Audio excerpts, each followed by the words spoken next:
आज हम लोग बात करने वाले हैं विषय विज्ञान के आनुवंशिकता एवं जैव विकास जो अध्याय चल रहा था उसमें आज हम लोग डीएनए की संरचना के बारे में पढ़ेंगे। यहाँ पर हम लोग मेन जो टारगेट आज का रहेगा वो है डीएनए। सबसे पहले समझते हैं कि डीएनए की खोज कैसे हुई, डीएनए किसने खोजा और डीएनए होता क्या है। देखिए एक नाम आता है फ्रीडरिक मिशर का, एक नाम आता है फ्रीडरिक मिशर। फ्रीडरिक मिशर ने सबसे पहले जो है जो पशु कोशिकाएं होती है, पशु कोशिका इसको हम श्वेत रुधिराणु कहते हैं, उस पशु कोशिका में सबसे पहले इन्होंने एक पदार्थ देखा उसके केंद्र के अंदर कि वहां पर कुछ फास्फोरस युक्त पदार्थ पाए जाते थे। अतः वहां से यह सिद्ध हुआ कि जो फास्फोरस युक्त पदार्थ पाया जा रहा है वो फास्फोरस युक्त पदार्थ कहीं न कहीं प्रोटीन से भिन्न पदार्थ था और जो कि जेनेटिक मटेरियल का कार्य करता है। तो कह सकते हैं कि जो फ्रीडरिक मिशर है, इस फ्रीडरिक मिशर ने सबसे पहले न्यूक्लिक अम्ल की खोज की। सबसे पहले न्यूक्लिक अम्ल की इन्होंने खोज किया, लेकिन इन्होंने जो है न्यूक्लिक अम्ल की तो खोज किए किंतु न्यूक्लिक अम्ल शब्द का प्रयोग नहीं किया। इन्होंने किसका प्रयोग किया? इन्होंने जो है न्यूक्लिक अम्ल का जो है शब्द उसके लिए न्यूक्लिन शब्द का प्रयोग किया। तो फिर ये दिमाग में आता है कि न्यूक्लिक अम्ल शब्द का सबसे पहले प्रयोग किया किसने? तो एक दूसरे वैज्ञानिक थे अल्टमान। अल्टमान ने सबसे पहले न्यूक्लिक अम्ल शब्द का प्रयोग किया। अब क्यों किया वो भी जान लेते हैं।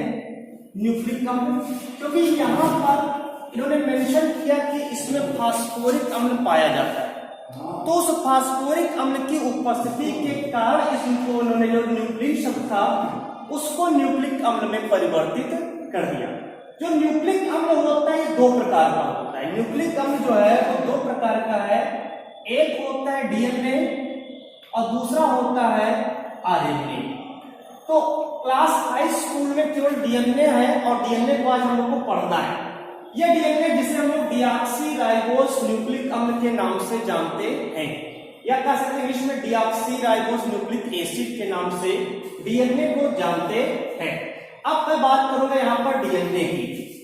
जो डीएनए क्योंकि मेन यहाँ पर टारगेट है डीएनए का, तो डीएनए होता है, इस डीएनए की अगर बात किया जाए तो डीएनए एक आनुवंशिक पदार्थ होता है। जो आनुवंशिक पदार्थ जैसे गुणसूत्र जो होते हैं उस गुणसूत्र में डीएनए और हिस्टोन प्रोटीन दोनों जुड़ करके वहां पर गुणसूत्र का निर्माण करते हैं। यानी जो गुणसूत्र होता है उस गुणसूत्र में डीएनए और हिस्टोन प्रोटीन पाया जाता है, साथ में कुछ नॉन हिस्टोन प्रोटीन भी पाया जाता है। तो यहाँ पर चूंकि बात हो रही डीएनए की, तो डीएनए जो होता है जिसको डीऑक्सीराइबोस न्यूक्लिक एसिड कहते हैं डीएनए, ये डीएनए की भी खोज जो है फ्रीडरिक मिशर को ही माना जाता है। डीएनए की खोज किसने किया? क्योंकि जिन्होंने न्यूक्लिक अम्ल की खोज की है उन्हीं को जो है माना जाता है कि डीएनए की खोज इन्होंने किया। अब बात करते हैं कि डीएनए कितने पदार्थों से मिलकर के बना है। यानी अगर इसकी संरचना की बात करें तो इसकी संरचना में, इसके संगठन में कितने प्रकार के पदार्थ मिलकर के बने थे। तो सबसे पहले इसमें जो है पेंटोज शर्करा पाई जाती है, पेंटोज शर्करा। पेंटोज शर्करा जो होता है यहां पर चूंकि डीऑक्सी है तो इसका फार्मूला यहां पर होगा C5H10O4। लेकिन अगर यही हम आरएनए जो पढ़े तो आरएनए में इसको C5H10O5 क्योंकि वहां राइबोज शर्करा पाई जाती है। यहाँ पेंटोज शर्करा में डीऑक्सीराइबोस शर्करा पाई जाती है, इसको हम कह सकते हैं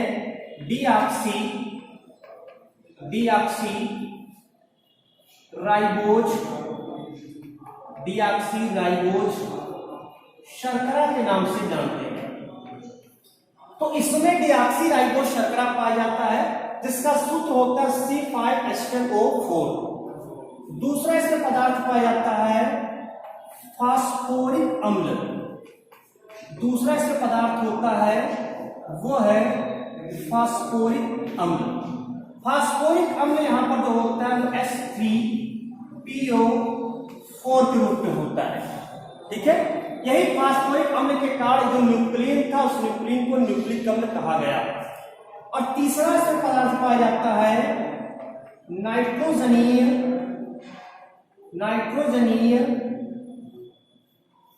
क्षार। जो नाइट्रोजन बेस होता है, नाइट्रोजन क्षार होता है, ये दो प्रकार का होता है। नाइट्रोजन क्षार जो होता है दो प्रकार का होता है।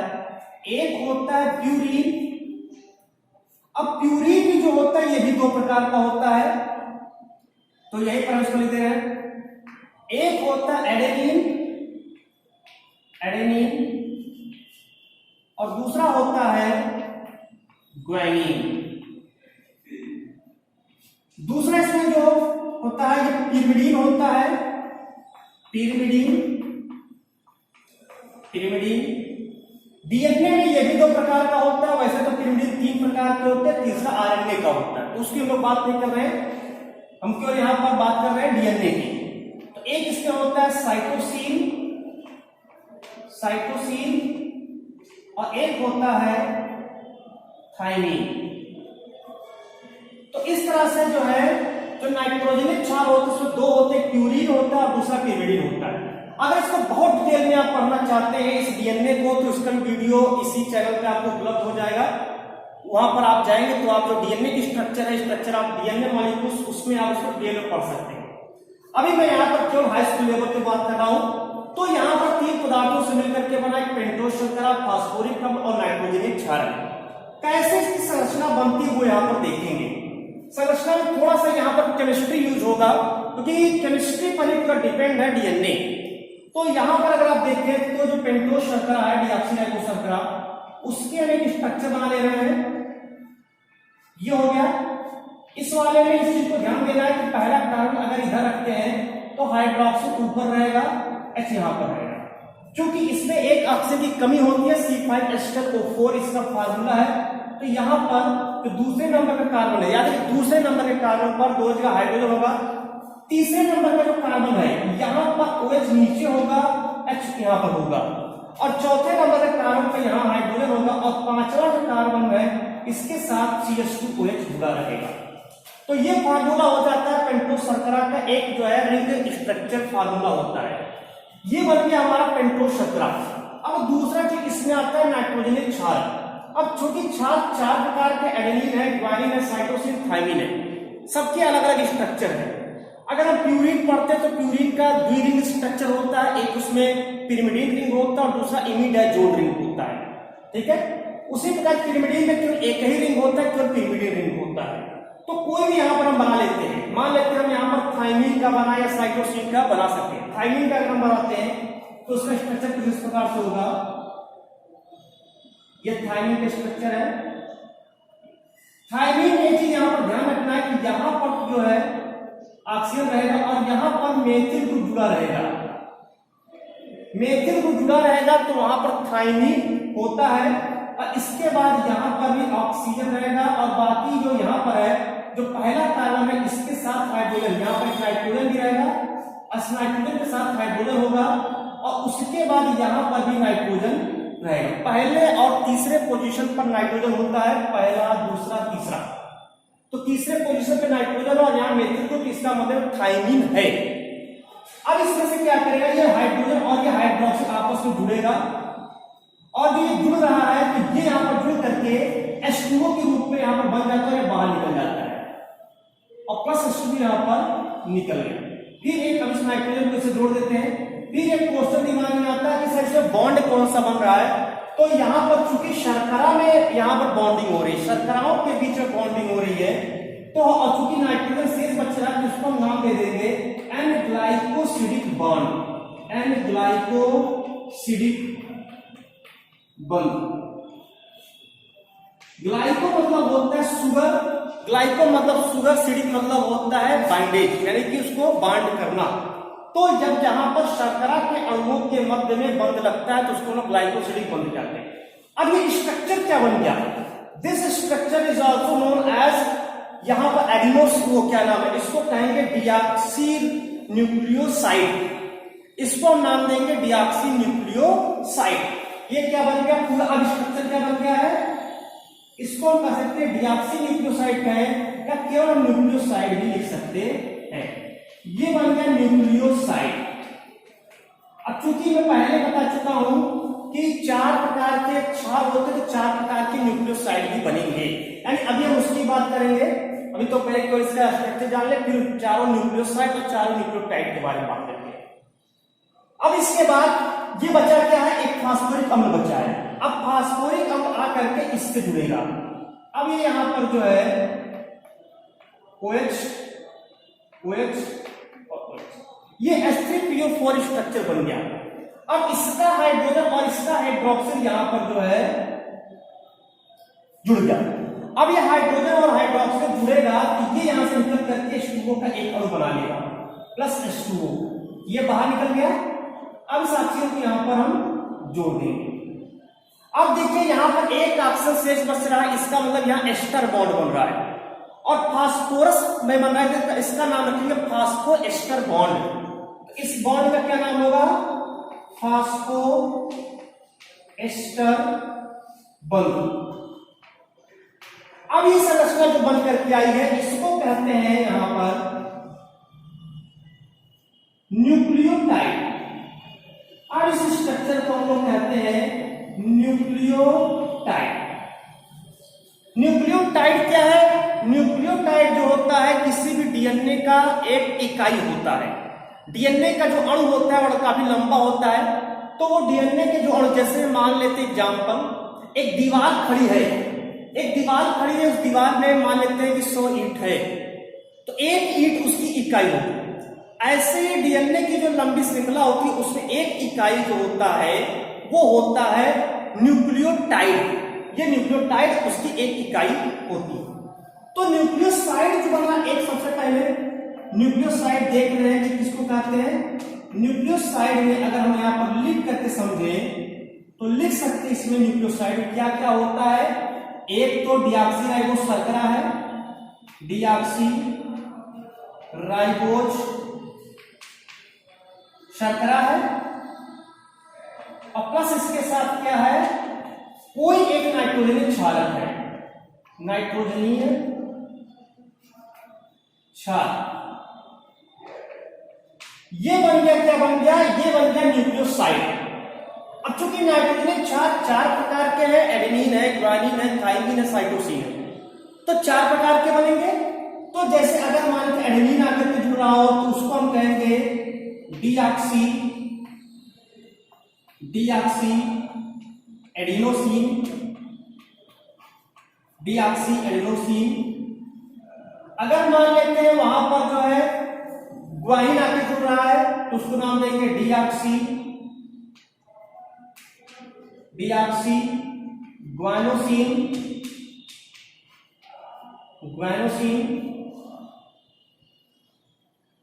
मान लेते हैं यहां पर तीसरा जो है साइटोसिन आकर के जुड़ रहा है तो उसको नाम देंगे डीऑक्सी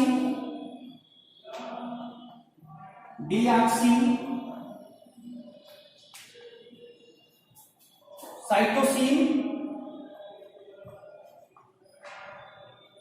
या इसको हम साइटिडीन भी लिख सकते हैं, साइटिडीन। और अगर मान लेते हैं यहां पर जो है थाइमिन जुड़ रहा है तो उसको हम नाम देंगे डीऑक्सी थाइमिडीन।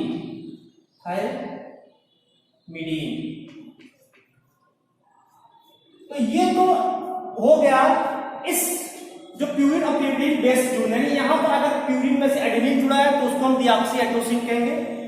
एडिनोसिन भी क्यों कह सकते हैं, ध्यान रखिए। यहां पर ग्वानिन जुड़ रहा है तो डीऑक्सी ग्वानोसिन, साइटोसिन जुड़ रहा है तो डीऑक्सी साइटिडीन, थाइमिन जुड़ रहा है तो डीऑक्सी थाइमिडीन। ये 4 प्रकार के न्यूक्लियोसाइड होते हैं। अब मान लेते हैं फास्फोरिक अम्ल भी जुड़ गया तो उसको हम नाम देंगे न्यूक्लियोटाइड। क्या नाम देंगे, न्यूक्लियोटाइड। न्यूक्लियोटाइड में क्या क्या होता है एक बार फिर से देख लें। एक तो डीऑक्सी शर्करा होता है, डीऑक्सीराइबोज शर्करा हो गया। उसके बाद नाइट्रोजनीय क्षारक हो गया,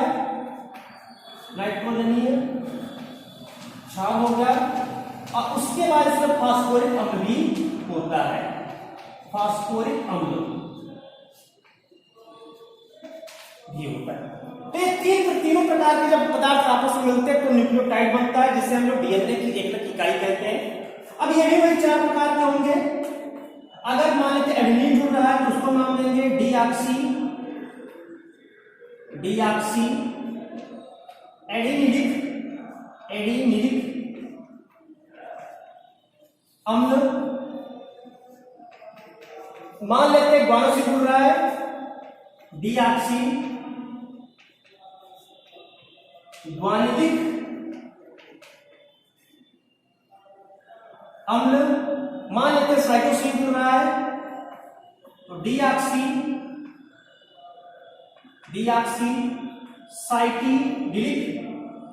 साइटिडिलिक अम्ल नाम देंगे। और मान लेते हैं वहां पर जो है थाइमिन जुड़ रहा है तो उसको नाम देंगे डीऑक्सी थाइमिडिलिक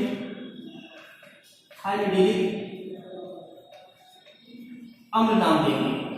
तो इस तरह से यहां पर हम देख रहे हैं कि जो न्यूक्लियोसाइड थे, न्यूक्लियोसाइड में 4 प्रकार का हुआ, किसके आधार पर हुआ? नाइट्रोजन क्षार के आधार पर। क्योंकि नाइट्रोजन क्षार कितने हैं? 4, एडेनिन है, ग्वानिन है, साइटोसिन, थाइमिन। तो उसके आधार पर 4 प्रकार के न्यूक्लियोसाइड बनेंगे, deoxy adenosine, deoxy guanosine, deoxy cytidine, deoxy thymidine. उसी आधार पर 4 प्रकार के न्यूक्लियोटाइड भी बनेंगे, डीऑक्सी एडेनिलिक अम्ल, डीऑक्सी ग्वानिलिक अम्ल, डीऑक्सी साइटिडिलिक अम्ल और डीऑक्सी थाइमिडिलिक अम्ल के नाम से उसको जानते हैं। तो ये यहाँ पर बना। तो न्यूक्लियोटाइड क्या है? न्यूक्लियोटाइड जो है वो कह सकते हैं कि डीएनए की एकलक इकाई होती है। ये यहाँ पर समझ में आया। अब हम लोग बात करते हैं यहाँ पर डीएनए की स्ट्रक्चर की। यहाँ पर बात करते हैं डीएनए के स्ट्रक्चर की, यानी पॉलीन्यूक्लियोटाइड की बात करते हैं। तो इसको मिटा देते हैं।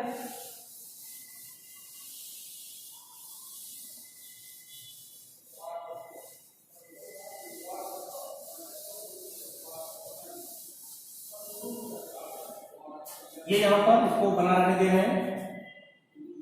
अब देखिए यहां पर हम बाहर के पॉलीन्यूक्लियोटाइड पॉलीन्यूक्लियोटाइड क्या होता है? नाम से स्पष्ट हो रहा है कि पॉली मतलब होता है बहुत सारे। पॉली मतलब क्या है? बहुत सारे। और न्यूक्लियोटाइड ये है जो यहां पर बना, ऑलरेडी देख रहे हैं कि न्यूक्लियोटाइड बना हुआ है। तो बहुत सारे न्यूक्लियोटाइड जब आपस में जुड़ते हैं, बहुत सारे मतलब असंख्य, लाखों हो सकते हैं, करोड़ों हो सकते हैं। तो बहुत सारे जब न्यूक्लियोटाइड आपस में परस्पर जुड़ते हैं तो जुड़ करके पॉलीन्यूक्लियोटाइड बनता है। फिर दिमाग में क्वेश्चन कि सर कैसे जुड़ते हैं, और उसमें C3 और 5 जो C5 है उसका मतलब यहां से समझ में आ जाएगा आप लोगों को। देखिए ऐसे ही बना, ऐसे और बने रहेगा, क्योंकि बहुत सारे न्यूक्लियोटाइड है ना, हमने कहा हजारों लाखों हो सकते हैं। तो ऐसे एक और न्यूक्लियोटाइड हम बना देते हैं यहीं पर। तो यहां पर देखेंगे ये चीज सेम यहां पर थोड़ा सा ऊपर छोटा सा, यहां पर हम कोई भी एक बेस जोड़ सकते हैं। ये मान लेते हैं नाइट्रोजन के समाक्षर है, ठीक है। ये यहां पर हाइड्रोजन OH CH2OH, फिर वही बन गया जैसे ऊपर बना, सेम वही चीज बना। इसको थोड़ा सा इस तरह से लिख सकते हैं, या ये CH2OH। तो ये यहां पर एक फास्फेट भी जोड़ देते हैं, POH और OH। अब देखिए जैसे ऊपर बनाए थोड़ा छोटा सा बना दिया, लेकिन एकदम सेम वही चीज बना। स्ट्रक्चर देखेंगे सेम स्ट्रक्चर है। अब 2 न्यूक्लियोटाइड हो गए। अब इसका हाइड्रोक्सिल, यहां ध्यान रखिए, इसका हाइड्रोक्सिल और इसका हाइड्रोजन फिर आपस में जुड़ जाएगा, और फिर यहां पर H2O के रूप में बाहर निकल जाएगा। फिर यहां क्या बन रहा है? एस्टर बॉन्ड बन रहा है, और फास्फोरस भी क्या है तो फास्फो एस्टर बॉन्ड। लेकिन यहां पर दोबारा बन रहा है, क्योंकि एक बार फास्फो एस्टर बॉन्ड बन चुका है, तो हम इसको नाम देंगे यहां पर, ये हट गया और ये ऑक्सीजन से जाकर के इससे जुड़ गया। हम इसको नाम देंगे यहां पर फास्फो डाई कहेंगे, क्योंकि दूसरी बार बन रहा है डाई एस्टर बॉन्ड। फिर ऐसे तीसरा जुड़ेगा, चौथा जुड़ेगा, ऐसे लगातार एक श्रृंखला बनती जाएगी और लाखों न्यूक्लियोटाइड जुड़ करके एक लंबी पॉलीन्यूक्लियोटाइड का चेन का निर्माण कर सकते हैं। यानी असंख्य लिख सकते हैं यहीं पर, असंख्य न्यूक्लियोटाइड, असंख्य न्यूक्लियोटाइड परस्पर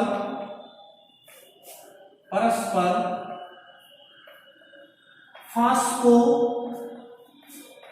डाइएस्टर बंध द्वारा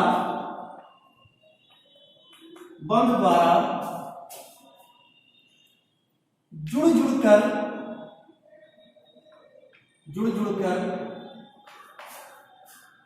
पॉलीन्यूक्लियोटाइड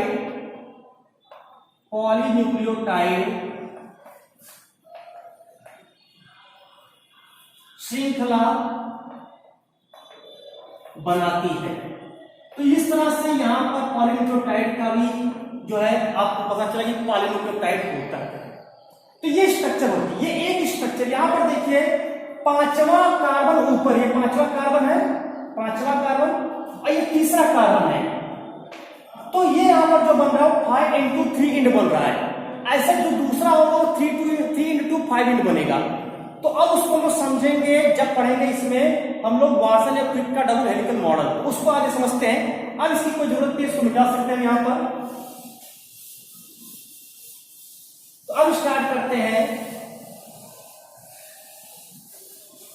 वाटसन एवं क्रिक का डबल हेलिक्स मॉडल जो है, हिंदी में इसको कहेंगे वाटसन एवं क्रिक का द्विकुंडली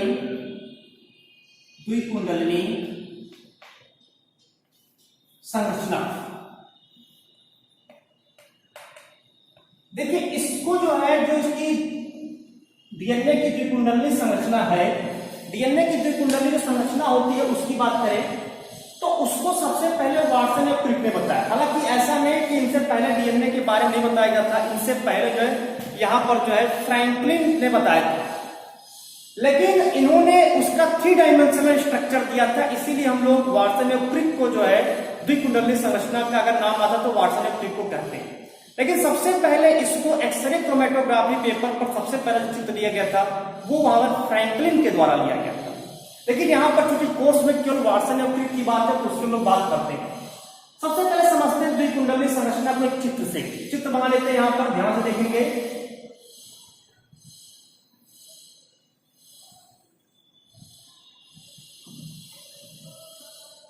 ये एक हो गया स्ट्रक्चर,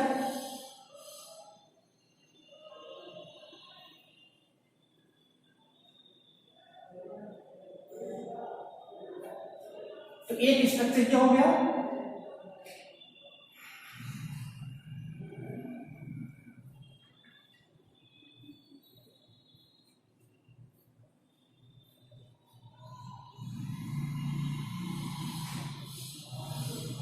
ये दूसरा वाला हो गया,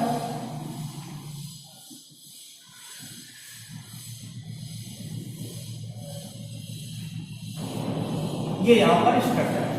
अब इसमें क्या होगा, एक को हम मान लेंगे 3 तो दूसरा 5, ये 3 वाला है, तीसरा ये 5 और ये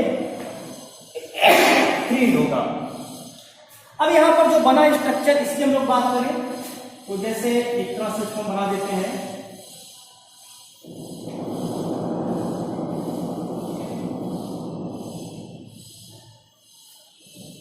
ये स्ट्रक्चर हो गया।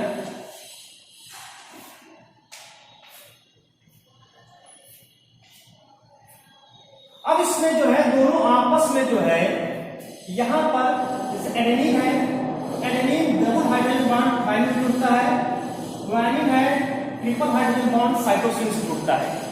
एक यहां पर जहां पर रोटेशन होता है वहां पर भी एक जो है पेयर होता है बेस का, उसका फिर यहां पर हम एडेनिन थायमिन से, थायमिन एडेनिन से कुछ भी लिख सकते हैं। यहां पर बस बॉन्डिंग किसके बीच में हो रही है इस चीज को यहां पर ध्यान देना है। फिर यहां पर एक रहेगा, फिर ऐसे यहां पर थायमिन एडेनिन से कुछ भी लिख सकते हैं, थायमिन पूरा एडेनिन से कुछ भी जोड़ सकते हैं, साइटोसिन ग्वानिन से एडेनिन थायमिन से।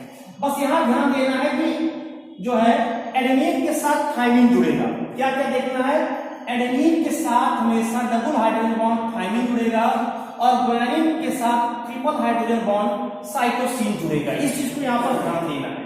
अब हम लोग बात करते हैं इसकी पूरी स्ट्रक्चर में क्या क्या है।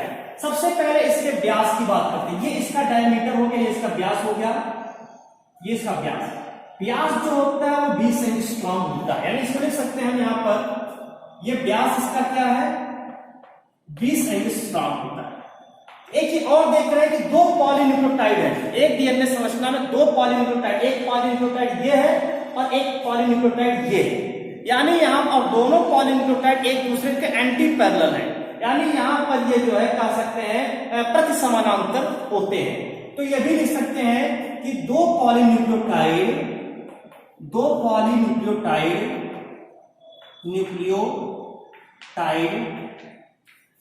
प्रति समानांतर यानी एक दूसरे के अपोजिट होते हैं, प्रति समानांतर स्थित होते हैं। ये भी यहां पर पॉइंट आप नोट कर सकते हैं। तो प्रति समानांतर यहां पर स्थित होता है। एक का 3x5 इंड है, एक का 5x3 इंड है। वो 3 इंड और 5 इंड हमने अभी जस्ट बताया कि वो कार्बन की संख्या होती है।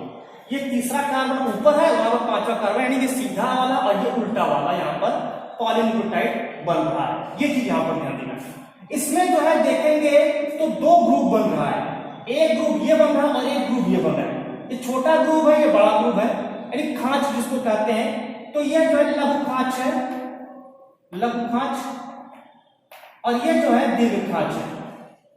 तो इसको हम लोग लिख सकते हैं, इसमें जो लघु खांच होता है, लघु खांच जिसको जो है माइनर ग्रुप के नाम से जानते हैं, माइनर ग्रुप इसमें 0.6 नैनोमीटर होता है, जबकि जो दीर्घ खांच होता है, दीर्घ खांच इसमें जो है 1.2 नैनोमीटर होता है। ये चीज अब इसके बाद देखेंगे यहां पर एक चक्र की दूरी कितनी है। एक चक्र की दूरी हम यहां से यहां से ले लेते हैं, यहां से लेकर के ये यहां पर आया और एक चक्र कंप्लीट हो गया है। देखिए यहां से घूम करके यहीं पर आया, एक चक्र कंप्लीट हो गया। इसकी जो दूरी होती है वो 34 एंगस्ट्रॉम होती है, यानी एक चक्र की दूरी, एक चक्कर की दूरी, तो ये कितना है, ये होता है 34 एंगस्ट्रॉम होता है। इसके अलावा इसके बीच में कुल कितने बेस पेयर है उसको गिन लेते हैं हम लोग। 1 2 3 4 5 6 7 8 9 10, तो कुल कितने बेस पेयर है, 10। तो इसके बीच में जो है कितने जोड़ी समाक्षर है, 10 जोड़ी समाक्षर होते हैं। एक चक्कर में कह सकते हैं कि 4 युग ये होता है 10 जोड़ी। तो ये भी चीज यहां पर क्लियर हो गया। इसके अंदर कुल 10 जोड़ी जो है, 10 जोड़ी बेस पेयर पाया है। दूसरा चीज, प्रत्येक बेस पेयर के बीच की दूरी कितनी होती है, इनके दोनों के बीच की दूरी कितनी होती है। तो 34 में से 10 से भाग दे दीजिए, आपका आंसर अपने आ जाएगा 3.4 आ जाएगा। आंसर आ जाएगा 3.4 एंगस्ट्रॉम आ जाएगा। यहां हम एंगस्ट्रॉम से दर्शाएंगे, अगर नैनोमीटर में दर्शाएंगे तो नैनोमीटर में 3.4 नैनोमीटर और ये 0.34 नैनोमीटर हो जाएगा, क्योंकि हम एंगस्ट्रॉम में दर्शा रहे हैं। आप इसको ध्यान देना है, और यहां पर हमने इस चीज को नैनोमीटर में दर्शा दिया है, ठीक है, तो इसमें कोई मतलब नहीं है। तो अगर एंगस्ट्रॉम में करेंगे तो इसको 6 एंगस्ट्रॉम हो जाएगा, ये यहां पर 12 एंगस्ट्रॉम हो जाएगा। इस चीज को याद रखना। अब उसके बाद यहां पर कितने हैं, एक जो है 2 बेस पेयर के 2 4 युग्म के बीच की दूरी, 2 4 युग्म के बीच की दूरी, ये कितना हो गया, ये हो गया 3.4 एंगस्ट्रॉम होता है। ये इसकी ये देख रहे हैं, इसको बैकबोन कहते हैं। ये जो हम देख रहे हैं इसको हम लोग बैकबोन ऑफ डीएनए कहते हैं। और ये बना हुआ किससे, ये नाइट्रोजन और फास्फोरिक अम्ल और जो पेंटोस शर्करा होता है उससे बना होता है। जबकि देख रहे बेस यहाँ पर है और बेस में एडेनिन थाइमिन से जुड़ा है और गुआनिन साइटोसिन से जुड़ा होता है। बॉन्ड की संख्या यहाँ पर हम जो है लिख दिए। तो ये इसके स्ट्रक्चर होता है, हमेशा एंटी पैरेलल ही आपस में ये जुड़े हुए होते हैं। तो इस तरह से ये डीएनए का स्ट्रक्चर है। वास्तव में क्विक कमांड इतना ही आपको लिखना भी है, अगर चाहें इसको आप डिटेल में ऐसे लिख सकते हैं, इसलिए बना करके कहानी के रूप में या पॉइंट टू पॉइंट इसको दे करके भी यहाँ पर नोट कर सकते हैं। एक चीज और इसमें है, घुमाव किधर से हो रहा है। कोई पूछ दिया कि सर घुमाव किधर से हो रहा है, तो क्या बताओगे, तो इसका जो घुमाव होता है वो होता है यहाँ पर जो है क्लॉकवाइज डायरेक्शन में होता है, यानी कि यहाँ पर कह सकते हैं वामावर्त, वो दक्षिणावर्त यहाँ पर घुमाव होता है, दक्षिणावर्त इसका घुमाव होता है। इस चीज को भी ध्यान देगा, घुमाव जो होता है रोटेशन वो दक्षिणावर्त होता है। दूसरा एक जेड डीएनए होता है उसमें वामावर्त होता है। जेड डीएनए में वामावर्त होता है, वो आपके कोर्स में नहीं है, इसलिए उसको वहां पर नहीं पढ़ना है। तो ये था पूरा जो था वो डीऑक्सीराइबोज न्यूक्लिक एसिड डीएनए के बारे में। अब बात करते हैं डीएनए का महत्व। डीएनए का महत्व क्या है, तो डीएनए के महत्व की बात करें, सबसे पहला आनुवांशिक पदार्थ होता है, आनुवांशिक पदार्थ होता है, ये लास्ट टॉपिक चल रहा है, आनुवांशिक पदार्थ होता है पहली चीज। दूसरा हम लिख सकते हैं डीएनए से प्रोटीन संश्लेषण, प्रोटीन संश्लेषण हेतु आरएनए का निर्माण होता है, यानी डीएनए से आरएनए का निर्माण होता है, ये ध्यान रखिएगा, आरएनए का निर्माण होता है। तीसरा इसमें लिख सकते हैं आप जो है कि अप्रत्यक्ष रूप से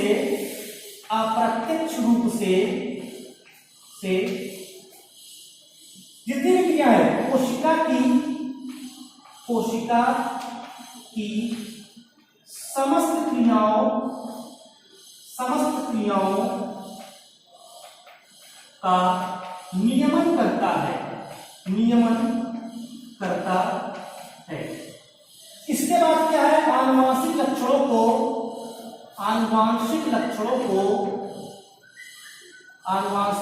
को पीढ़ी दर पीढ़ी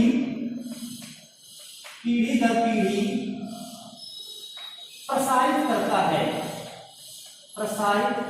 करता है। तो ये चीज यहां पर इसके महत्व में आप लिख सकते हैं। तो ये जो आज हम लोग का टॉपिक था वो था डीएनए। और डीएनए क्या है, एक आनुवांशिक पदार्थ होता है। आई होप आप लोग को समझ में आया होगा। Thank you so much.